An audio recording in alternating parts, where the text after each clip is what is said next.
fidélité, vous restez avec nous sur Radio J. Nous sommes à présent en direct, comme chaque lundi, avec notre correspondant à New York aux États-Unis, Sébastien Lévy. Bonjour Sébastien.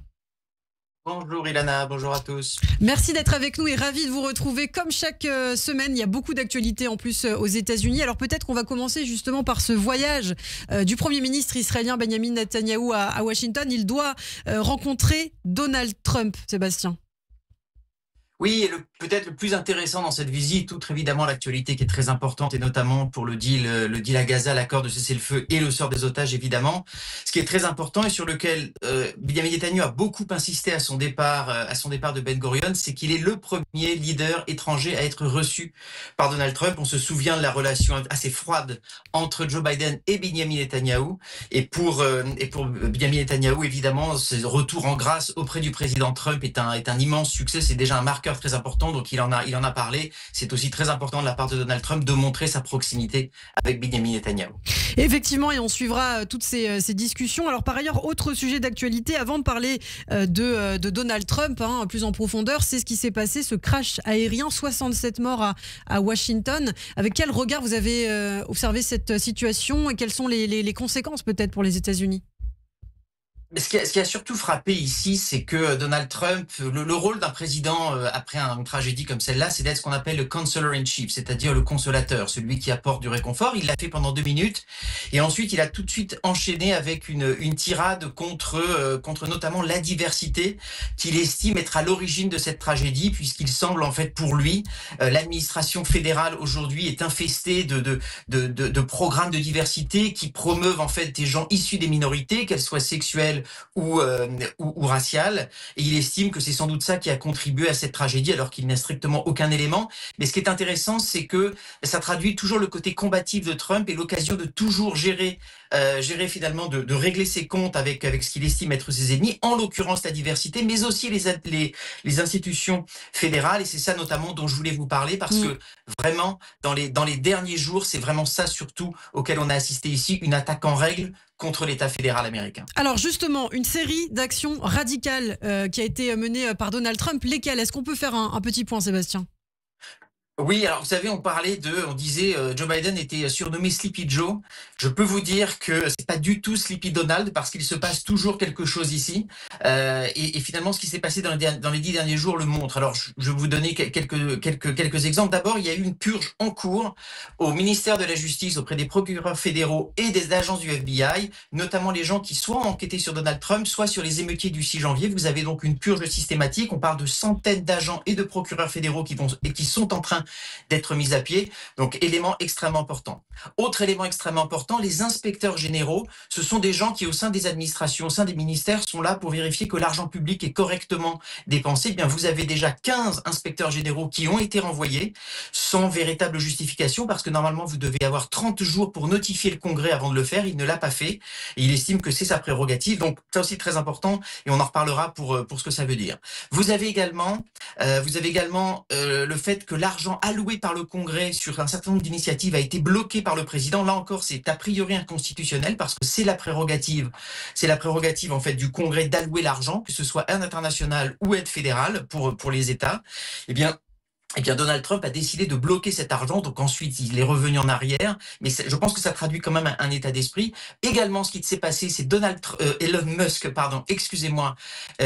qui joue un rôle absolument essentiel et ça crée un énorme scandale, puisque Elon Musk a eu accès visiblement à tous les dossiers d'aide à la coopération, ce qu'on appelle USAID, et il fait pression en fait pour que toute aide internationale soit bloquée. Donc il prend à peu près contrôle de ça, et il a eu aussi accès à tous les fichiers de ce qu'on appelle la Social Security, donc tout ce qui est l'argent public qui est donné aux gens, notamment pour les retraites. Il a accès à cette information et ça crée énormément d'angoisse, puisque Elon Musk n'est pas officiellement élu par personne, et il a aujourd'hui accès à des informations confidentielles.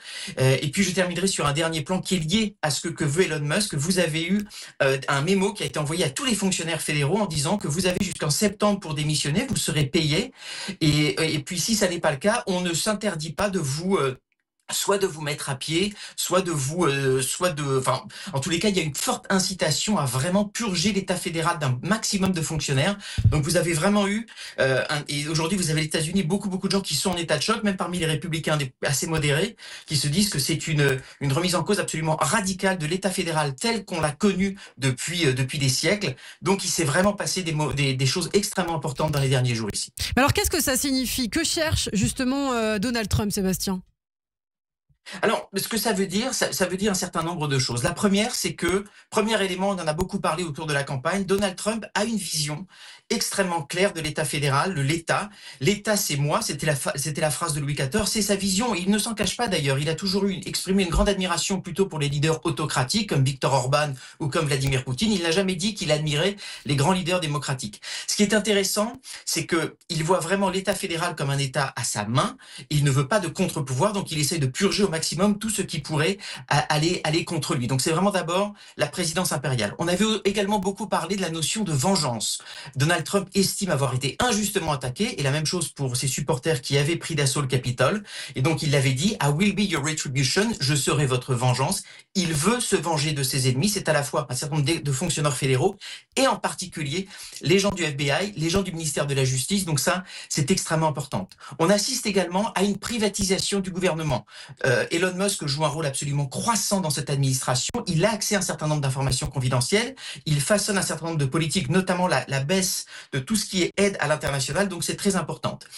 Il se passe quelque chose qui va très au-delà de la défiance traditionnelle des républicains envers l'État fédéral. Par exemple, Ronald Reagan, en 1980, lors de son discours d'inauguration, avait dit « Government is not the solution to the problem, it's the problem ». Le gouvernement n'est pas la solution à nos problèmes, le gouvernement est le problème. Mais Ronald Reagan, en fait, n'a jamais eu ce type d'action aussi radicale, comme par exemple de saisir, de bloquer l'argent qui était alloué par le Congrès, ou de faire une purge au département de la justice et au FBI. Donc on est dans autre chose, on est vraiment dans une approche extrêmement radicale de refaire l'État fédéral à sa main, sans contre-pouvoir, dans une vision finalement qui lui permet d'avoir une vision de vengeance contre ses ennemis et d'avoir une présidence sans contre-pouvoir. Donc c'est quelque chose d'assez radical qui est en train de se jouer ici. On peut se poser quand même la question, Sébastien, aujourd'hui on a l'impression en vous écoutant que Donald Trump a les mains complètement libres. Jusqu'où il peut aller et quels sont les contre-pouvoirs peut-être? Est-ce qu'il y a possibilité aussi de freiner tout cela, de freiner tout ce que fait Donald Trump? Alors on ne sait pas parce qu'encore une fois on est en terrain incognita, ça n'a jamais eu lieu. Mais il peut y avoir d'autres conséquences, peut-être encore plus graves. Aujourd'hui j'ai parlé, il n'y a plus vraiment de contre-pouvoir, notamment au sein des ministères pour vérifier comment l'argent est dépensé. Vous avez de moins en moins de contre-pouvoirs et de garde-fous finalement même à l'utilisation de l'argent, et la privatisation. Ça peut conduire à quoi? Ça peut conduire par exemple à de la corruption. On a peu parlé dans la presse française que Donald Trump le 19 janvier a créé sa propre Bitcoin, donc sa monnaie crypto. Ça permet aujourd'hui à des États ou à des entreprises finalement de corrompre quasiment ouvertement Donald Trump ou son administration en achetant des millions de cryptos. Donc la formule de Donald Trump a priori a été multipliée par 3 depuis le 19 janvier. Donc on peut aller vers des choses peut-être encore plus graves. On peut aller également peut-être vers Dieu ne plaise, peut-être de la violence politique. À partir du moment où vous avez aujourd'hui le FBI qui est purgé, plus tous les émeutiers du 6 janvier qui ont été libérés, on peut imaginer dans une atmosphère assez instable qu'on puisse peut-être aller vers ça. On peut également aller vers autre chose. Vous avez aujourd'hui une guerre commerciale qui a repris de plus belle, on en a entendu parler. Donald Trump a fait des droits de douane extrêmement forts pour le Canada et le Mexique, et tous les économistes disent qu'une vague d'inflation se prépare. Or, Donald Trump a aussi dit qu'il allait baisser l'inflation. À partir du moment où l'administration indépendante est purgée, les institutions sont purgées, on peut imaginer demain des pressions pour que les chiffres officiels soient des chiffres qui plaisent à Donald Trump. Encore une fois, je vais très très loin, mais c'est juste pour vous montrer les conséquences possibles de ce qui se joue. Et j'ai pas envie d'employer ce mot, mais c'est une vraie érosion de la confiance qui est en train de se jouer.